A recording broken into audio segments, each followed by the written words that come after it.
안녕하세요, 김쌤입니다. 자, ERP 정보관리사 생성관리 2급의 마지막 강의입니다. 오늘부로 2급은 끝나게 되는 거고요. 이 다음에 1급으로 넘어가게 되는 겁니다, 여러분. 자, SCM이라는 건데 얘는 물류에서 엄청나게 강조했었죠. 공급 사슬망 관리예요. 즉, SCM은 기업이 제품을 생산하기 위해서, 자, 보세요. 원재료가 필요하겠죠. 그래서 여기를 이렇게 넘어가는 거 색깔을 바꿔서 표현할까요? 원재료에서 공장으로 넘어가는 이 과정을 우리가 뭐라 불러? 조달이라고 부릅니다. 조달이라고 부르고, 그 다음에 공장에서는 뭐가 일어나질까요? 제조라고 부르기도 하고 어떤 책에서는 생산이라고 부르기도 하죠. 생산이 일어납니다. 자, 그리고 나서 우리 이 앞에 물류센터에 가거나 아니면 도매점에 가거나, 이건 도매점이란 건 유통의 측면에서 본 거고요. 그 다음에 물류센터라고 부르면 물류의 측면에서 본 거겠죠. 결국에는 예전엔 도매점이 물류센터 역할을 했었어요. 왜냐면 저장 공간의 역할을 해줬다는 얘기죠. 그러면 도매점이 보면 얘는 뭐가 돼? 소비자가 아니라 소매점이 되겠죠. 소매점, 이 다음에 소비자가 있겠죠. 자, 이런 식으로 구성되어 있는데, 자, 이 앞으로 가는 요 방향을 우리가 무슨 물류라고 부르냐면 판매 물류라고 불러요. 판매 물류. 자, 판매 물류라고 부르고 순물류라고 부릅니다. 지금 방향을 보시면 순물류 방향으로 가고 있죠. 원재료부터 쭉 조달부터 생산, 그 다음에 판매 물류, 순물류 방향으로 가고 있습니다. 자, 이렇게 이루어지고 있고요. 그 다음에 반대쪽으로 가는 물류도 있어요. 이게 뭐냐? 반품, 폐기, 회수를 뜻합니다. 즉 뭔가 배달을 했는데 아니면 갖다 줬는데 문제가 있는 거죠. 잘못 갖다 줬거나 아니면은 그 문제에 하자가 있거나 아니면 내가 원한 게 아니거나요. 그러면 거꾸로 공장까지 다시 가게 됩니다. 이걸 뭐라 불러? 우리가 역물류라고 부르게 되겠죠. 자, 이 물류들, 순물류, 역물류, 그 다음에 판매물류, 제조물류, 그 다음에 조달물류, 이 과정을 우리가 SCM으로 엮는다는 얘기예요. 결국에 서플라이 체인 매니지먼트가 그런 뜻이에요. 그래서 원재료 수급에서부터 최종 고객에게 전달할 때까지 이 공급망에서 일어나는 모든 행위, 방금 뭐 있어요? 구매, 조달, 제조, 유통, 판매, 재고관리, 그 다음에 이런 것들을 갖다가 다 관리할 수 있는 뭐? 그죠? SCM의 핵심 포인트입니다. 정보기술, 정보망으로 엮겠다는 얘기입니다. 이거를. 그러면 서로 간에 정보를 다 공유하게 되겠죠. 그러면 어떻게 되더라? 재고가 최소화가 되고, 그리고 비용을 줄일 수가 있겠다. 그 다음에 양질의 서비스를 제공할 수 있겠다. 왜? 리드 타임이 줄어드니까 당연히 서비스는 올라가겠죠. 자, 여기서 다 나왔네요. 우리 그 회사의 물류나 유통, 그 다음에 생산의 목적은 두 개였죠. 뭐? 비용 절감, 서비스 극대화, 상충관계라고 막 얘기했던 그겁니다. 여기서 이루어질 수 있는 겁니다. 자, 그럼 공급사슬에서 SCM의 주요 흐름을 보시면 지금 공급망, 공급자에서부터 쭉 왔잖아요. 뭐 창고업자, 소매상, 고객에게 이르게 가는데 이때 세 가지 흐름이 있다는 거예요. 세 가지 흐름. 물론 뒤에도 설명을 제가 해놨는데, 자, 이 원재료 크게 보면 이 생산부터 볼게요. 생산부터. 자, 여기서부터 여기까지만 먼저 생각을 해볼까요? 공장에서 소비자에 이르게 가는 걸 뭐라 할까요? 뭐가 흐를까? 뭐가 흐를까 봤더니 제품이 흐릅니다. 제품. 근데 제품은 유형의 재화라고 부르는 거고요. 여러분들 무형의 재화가 또 있죠. 뭐가? 그죠? 서비스가 이동하더라. 어디서부터 어디까지? 제조업체에서부터 소비자까지 이동하더라 라는 겁니다. 공급업자로부터 고객에게 가는 걸 우리가 제품과 서비스의 흐름이라 부릅니다. 자, 이렇게 흘러요. 근데 이렇게 방향이 있는 게 또 있다는 얘기예요. 방향이 하나 더 있어요. 뭐가 있을까요? 방향이 이렇게 가는 게.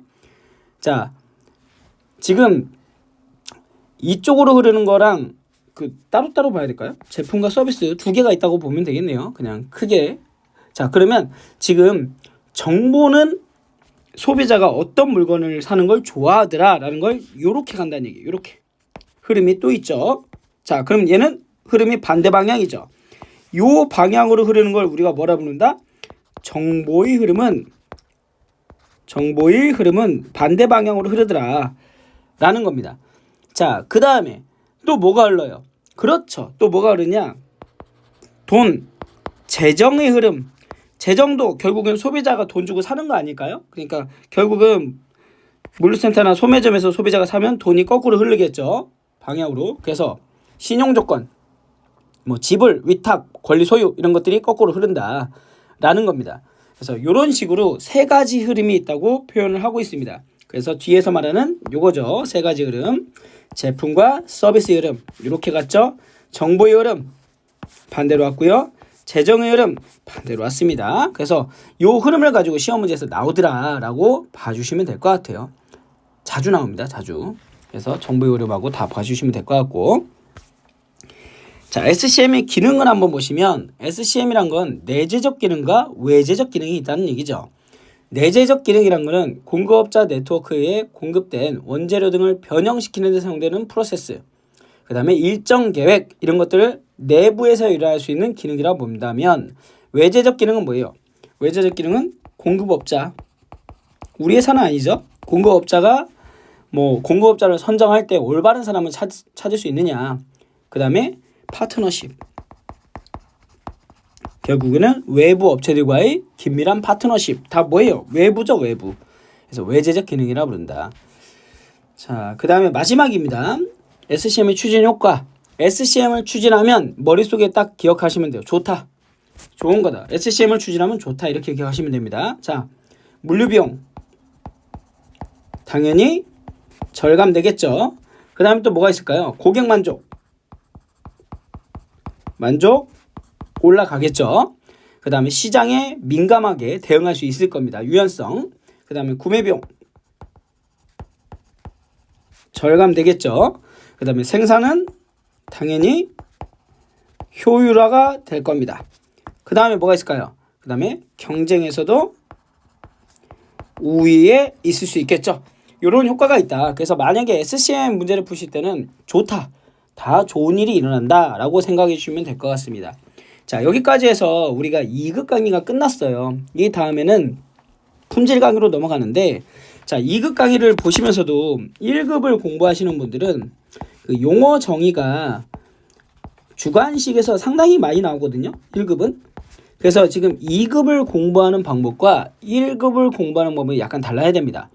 2급 같은 경우에는 그냥 두루뭉술하게 그냥 보고 넘어가셔도 시험 보실 때 아무 문제가 없어요.